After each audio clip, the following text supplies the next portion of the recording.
মহাভারতে দ্রৌপদীর 5 স্বামীর কারণ কি?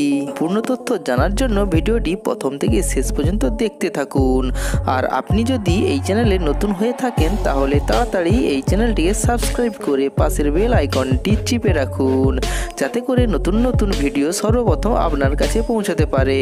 চলুন তাহলে ভিডিওটি শুরু করা যাক।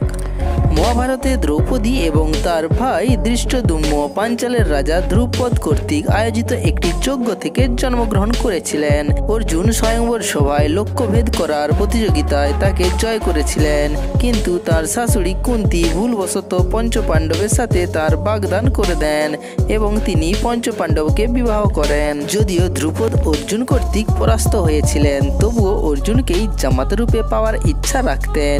তাই তিনি এক ভীষণ কঠিন প্রতিযোগিতার আয়োজন করেন, যাতে অর্জুন তার ধনুর্বিদ্যার দক্ষতা দেখিয়ে দ্রৌপদীকে জয় করতে পারেন। দ্রৌপদ এমন ধনু নির্মাণ করেন যা নোয়ানো অদুঃসাধ্য। এরপর শূন্যে একটি যন্ত্র স্থাপন করে তাতে লক্ষ্য বস্তুটি রাখেন। যন্ত্রের ছিদ্র দিয়ে বাণ চালিয়ে লক্ষ্যবিদ্ধ করতে হবে প্রতিযোগিতাদের। দ্রৌপদীর স্বয়ংবর সভায় ভারতবর্ষের অনেক রাজা আর রাজকুমাররা এলেন। দুর্যোধন ও অন্য ধৃতরাষ্ট্র পুত্রগণ, কর্ণ, শকুনি, অশ্বত্থামা, ভগদত্ত, কলিঙ্গের রাজা মদ্ররাজ শল্য, সিন্ধুরাজ জয়দ্রথ, শিশুপাল, জরাসন্ধ ও আরো অনেক রাজা। দ্বারকা থেকে কৃষ্ণ, বলরাম, পদ্মম্ন প্রভৃতি এলেন। আগত রাজাদের যথাযথ সেবার ব্যবস্থা করলেন দ্রুপদ। নগরের উত্তর পূর্ব দিকে সমতল ভূমিতে স্বয়ংবরের জন্য বিশাল সভা নির্মিত হলো।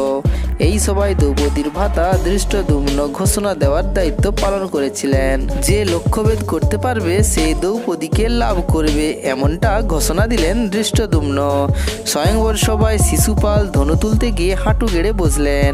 জরাসন্ধ ও মদ্ররাজ শল্যও অক্ষম হলেন, কেউই ধনু ওঠাতে পারলেন না।